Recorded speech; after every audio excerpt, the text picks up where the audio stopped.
La Liga ya, kita ngomong La Liga. Tim-tim La Liga ketemu Barcelona masih nyerang. Iya, iya. Tapi tim La Liga mau peringkat berapapun ketemu Real Madrid pasti parkir pesawat. Iya. Pasti. Mau apa aja. Kalau ke Barca tuh masih nyerang dia masih keluar. Tapi kalau udah ketemu Madrid nih, mereka udah tahu semua ditumpuk di kotak penalti. Jolek juga enggak sama sekali ya. Udah biarin aja Mbappe, Vinicius sirkus aja dia. Gocak-gocek yang penting jangan sampai dapat peluang matang kan gitu. Iya. Ya gue sama sih pemikirannya, kenapa Hansi Flick terlalu berani gitu. Iya. Di matchday yang padat dia memainkan pemain-pemain muda. Iya. Mungkin untuk rotasi Champions League mungkin. Betul. Ya. Mungkin. Tapi kan sangat disayangkan. Ya. Kalah sebesar itu kan untuk Barcelona melawan klub yang di papan bawah. Iya. Dari mulai hasil seri di Derby Madrid hingga kekalahan Barcelona di La Liga. Kita bahas hanya di obrolan bola anak rental. Ngobrol santai, bahas bola, batik dengan cek sana cek sini, tenang pisang tepis penalti, cuma di obrolan semua happy, ada Kiki Sawi Macan Dorati, ngobrol sampai pagi juga jadi gak perlu emosi, yang penting hahaha.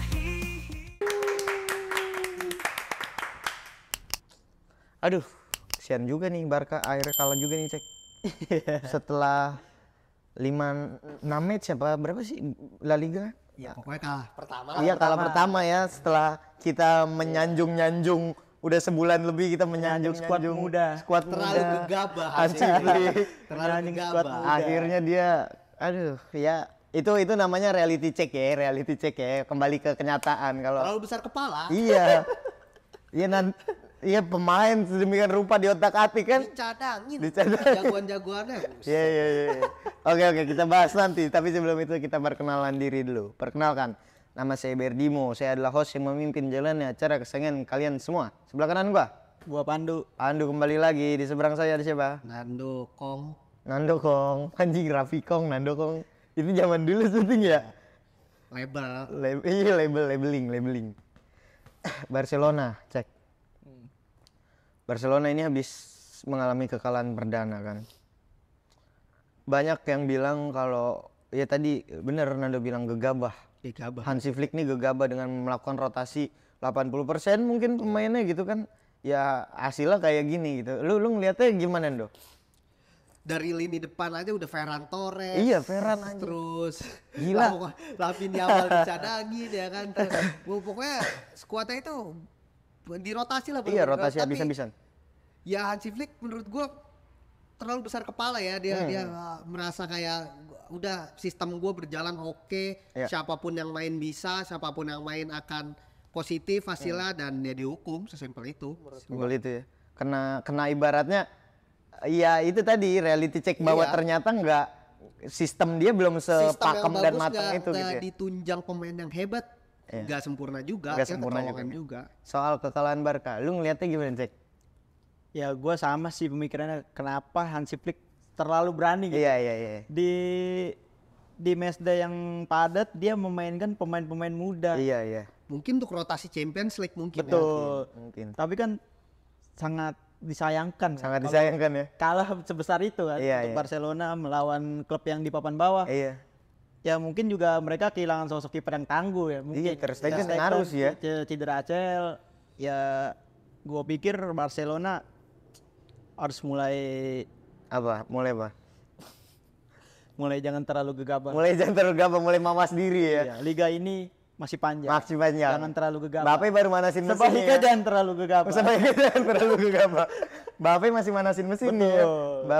Tapi ngaruh do emang. Menurut tadi Cek bilang ada faktor Ter Stegen.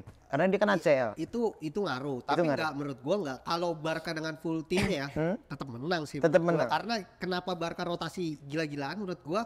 Karena dia kan game pertama Champions League kalah. Iya. Mereka harus menang kan. Untuk dengan format yang sekarang kan lu nggak bisa tuh ngitung per grup. Jadi kalau lu udah bukan saingannya sama semua.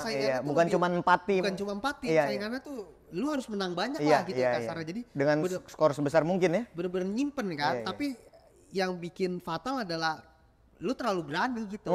Dan Hansi Flick lupa kalau ya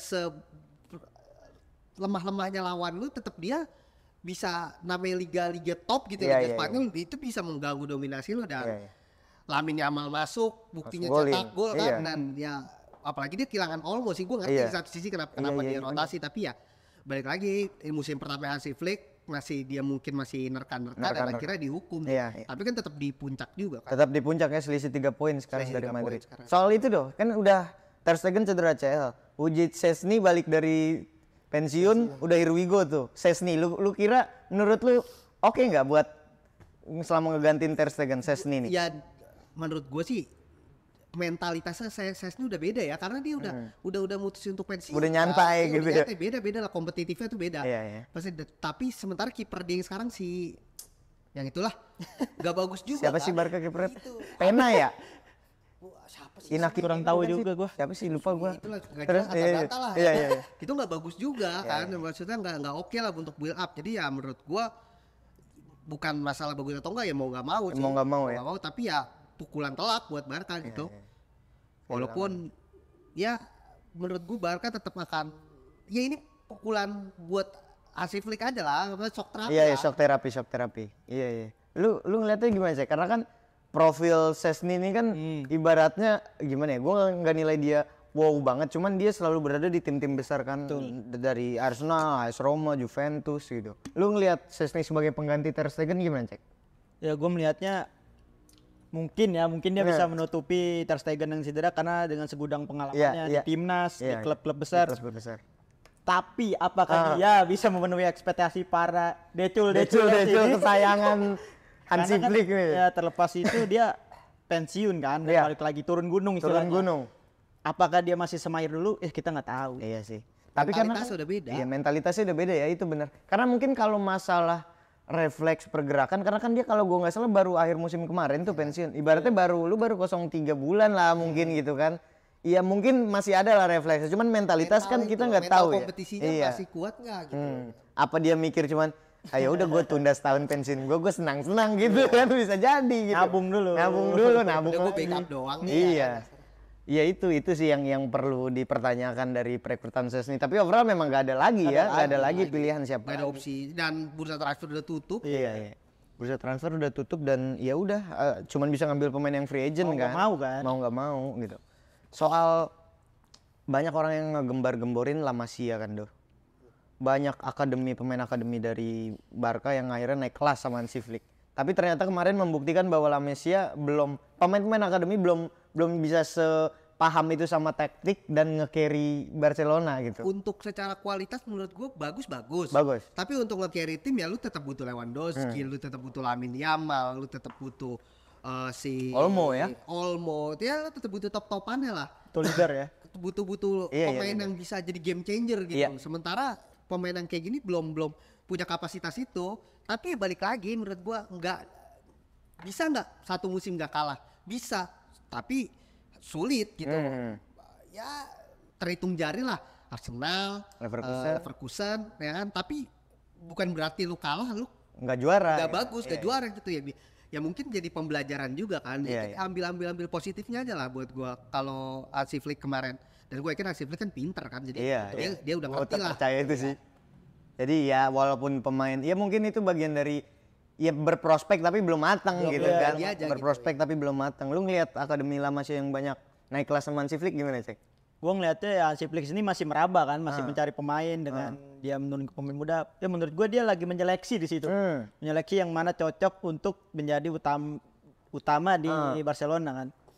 Makanya dia berani gitu memainkan akademi La Masia. Ya menurut gue bagus-bagus aja. Bagus-bagus ya buat ngasih kepercayaan diri ke pemain gitu, karena ini pelatih tim utama berani ngasih lu muda jam terbang gitu, berani ngasih kepercayaan gitu. Ya benar tadi, gue setuju, seleksi aja ya, ajang seleksi aja, siapa yang pantas, siapa yang belum gitu kan. Betul. Iya. Setelah kekalahan Barca, walaupun gue garis bawahi jangan sampai kekalahan ini jadi blunder seumur hidupnya Barca ya. Karena ini belum El Clasico ya. Iya benar sih. Penentuan yang di atasnya nanti menurut gue dari El Clasico, siapa yang peringkat 1 ya kalau Madrid menang kan Madrid naik. Ya itulah 3 tim itu kan, Madrid, Barca, Atletico kalau saling ketemu, nah itu kan ada di mereka kuncinya. Kuncinya di mereka bertiga ya. Soal setelah kekalahan Barca ini selanjutnya ya, pertandingan selanjutnya kan derby Madrid antara Atletico versus Real Madrid gitu. Banyak yang marah sama Ancelotti tuh. Katanya Ancelotti takut kayaknya deh sama ATM karena permainannya tuh. Karena kalau dari rekor juga Ki, Madrid itu sulit banget menang di Valdebebas ya? Apa sih? Masih Wanda Metropolitano nggak sih? Ya Wanda. Wanda kan? Di kandang ATM lah. Madrid itu kan sulit banget lah, ya kan? Tapi ya gue juga jujur gue nonton kayak anjing sih emang. Males banget gue nonton. Siapa yang kayak anjing? Dua-duanya ya? Dua-duanya emang kayak anjing sih. Katro ya? Dua-duanya katro banget. Sepak bola babi gitu. Jam 2 pagi nih ya kan, gue udah mana hidung serat-serot ya kan. Udah besok paginya gue kuliah ya kan. Anjing kata gue nih, pengen apaan, pengen gue tinggal tidur ya rasanya kan. Itu gak jelas. Gak jelas ya, tapi ya secara permainan ya gimana gitu. Dua-duanya terkenal dengan pragmatisnya sebagai pelatih kan. Ketika permainan itu berlangsung dengan seperti itu ya sebenarnya udah nggak heran, cuman kecewa ya. Kecewa sebagai penonton netral, kecewa gue lari-larian gak jelas aja. Apalagi si El Bobby Charlton. Iya itu. Tapi lu ngeliat itu orang juga tolol bener itu. Mantep ya dia ya, mantep ya. Ketagihan nendang dari jauh. Maksud gue gini, oke lu 2 kali nih berhasil nih tendangan long shot ya kan. Coba lu lihat nih, ini kali ini mah udah jauh, bukan jauh yang itu. Mikir orang mah gitu. Jauh banget ya gini ya kan. Bellingham udah lari dari kiri nih. Orang lu kasih bola daerah ya kan. Nanti kalau lu cari ruang kan lu bisa golin juga. Di shooting anjing kata gue ini orang, ya Allah. Mantep bener emang, mantep bener. Lu gimana Cek ngelihat dua-dua pelatih negatif football tanding Cek kemarin? Gue melihatnya sama sih, membosankan, apalagi sempat Madrid tarik diri kan karena tekanan supporter. Iya.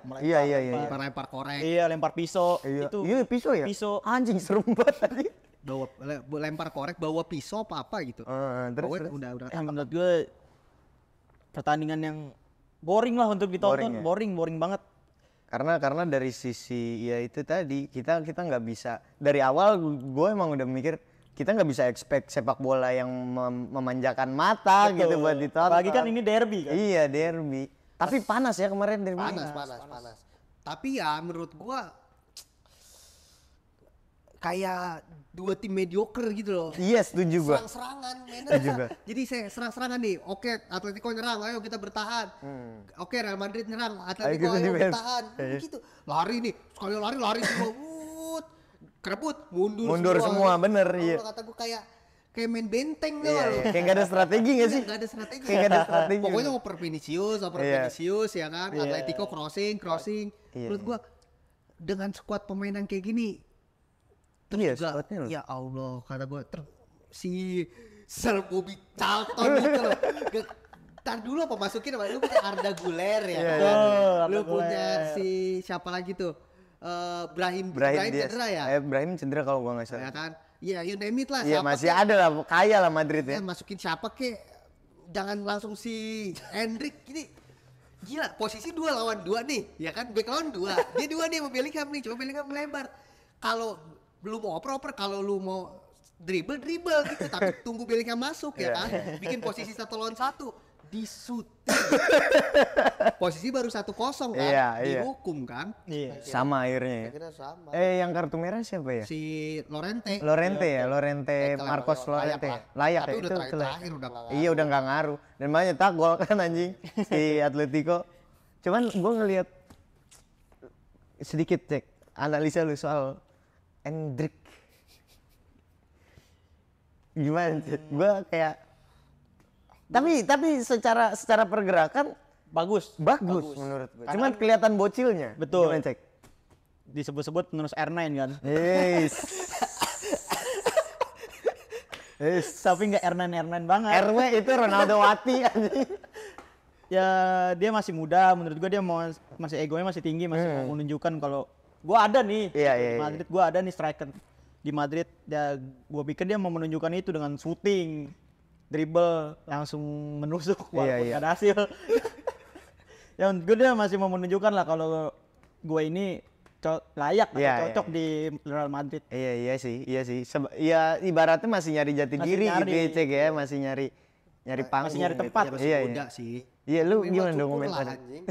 Gede pada bandal aja rambutnya udah. Rese ya. Anjing, botak aja lah. Kalau mau cepak lu gondrong gitu. Jangan kentang begitu ya. Nanggung pakai bandana jabrik ya kan. Kayak apa ya? Gue ngeliatnya ya, bener kayak apa ya? Tendangan juga ketagihan tendangan jarak jauh. Iya.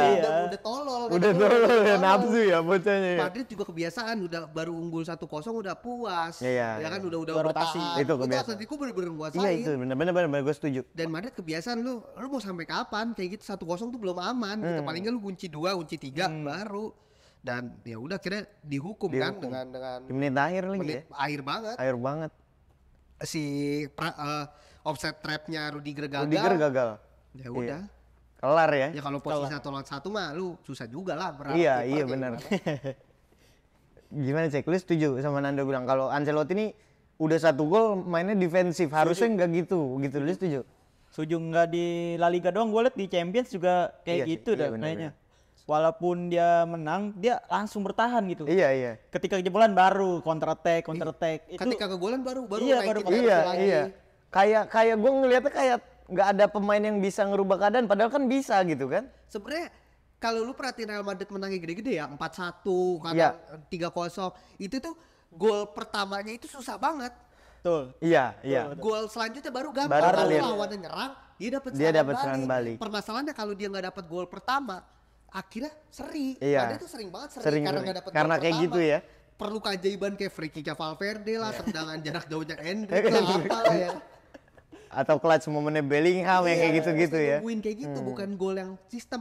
Kalau udah unggul kan enak, lawan mau nggak mau keluar kan. Iya. Baru Madrid menari-nari lah itu Iya. Brazil Mau itu. berangabrik Iya. ya Brazil itu ya. Oh, kalau yang bertahan 10 pemain kalau lu nggak pakai ibaratnya nggak ada rumus buat ngebongkarnya susah. Tapi kalau ada yang dikoreksi dari Ancelotti apa Cek menurut lu? Soal nggak usah defense dulu lah baru 1 gol gitu atau Iya. apa? Menurut gue ya jangan terlalu defense lah kalau udah unggul baru 1-0. Masalahnya materi pemain depannya kan juga mumpuni mewah banget. buat Mewah ngebombardir banget. kan. Bellingham, Iya. Mbappe, Vini, Rodrigo. Ya, lu main nyerang itu bisa gitu. Iya. Pemain sekreatif itu, pemain sehebat itu kenapa harus bertahan? Iya. Why gitu. Why gitu ya? Why? Why? The main question is why anjing Dengan Ancelotti. pemain semewah itu. Iya. Sayang ya. Dan ya, Ancelotti terlalu cepat rotasi sih. Terlalu cepat rotasi. Nah, itu poinnya. Lu setuju dong kalau dibilang terlalu cepat rotasi? Ya, dia cuma narik Vinicius kan. Iya. Ya tapi Modric menurut gua harus diganti karena udah Iya sih, 30. Modric. Badai cedera juga kan. Iya. Dan ya balik lagi Ancelotti dengan sombongnya bilang nggak perlu ada pembelian pemain Iya. ya akhirnya begini. Nikmatin sendiri Kemarin kan? Vallejo sebelum lawan Atletico kan main tuh. Iya. Langsung ke golan 2. Langsung ya Vallejo blunder. jelek banget anjing Iya. Vallejo. Kayak orang nggak pernah main bola anjing. Padahal supporter yang minta kan Iya. mainin Vallejo pas dimainin langsung ke golan 2 ya pusing juga Ancelotti. Iya. Tapi menurut gua bukan pemainnya sih yang faktor utama itu sistemnya. Sistem. 1-0 serang aja maksud gua. Nyucuk terus ya. Nyucuk terus Vinicius nggak ada capeknya, Rodrigo Bellingham kurang apalah ibaratnya ya kan. Ditambah kura-kura ninja ya kan? Iya. Mbappe. Maksud gua kayak jadi mubazir sih menurut gua. Iya. Dengan materi squad kayak gitu terus ditambah lu punya Mbappe lu bermain kayak gitu jadi kayak mubazir aja gitu. Sayang banget kan seharusnya lu bisa maksimalin Walaupun Mbappe aja. nggak main kemarin. Iya. Cuman kan ya kayak tadi kan bukan sekali 2 kali doang Iya, dari Ancelotti awal, dari kayak awal. gini. Ancelotti itu udah selalu bermain kayak gini. Makanya gua bilang dari awal kalau Ancelotti itu udah cukup lawan tuh udah enggak semua. Udah, iya. Gini, La Liga ya kita ngomong La Liga. Tim La Liga ketemu Barcelona masih nyerang. Iya. Tapi tim La Liga mau peringkat berapapun ketemu Real Madrid pasti Udah parkir parkir bis. pesawat. Iya. Pasti. Mau apa aja. Kalau ke Barca tuh masih nyerang dia masih Iya. keluar. Tapi kalau udah ketemu Madrid nih, mereka udah tahu semua ditumpuk di kotak Jolek juga enggak sama sekali Iya, ya. udah biarin aja Mbappe, Vinicius sirkus aja dia. Iya. Gocak-gocek yang penting jangan sampai dapat peluang matang kan Betul. gitu. Iya. Oke.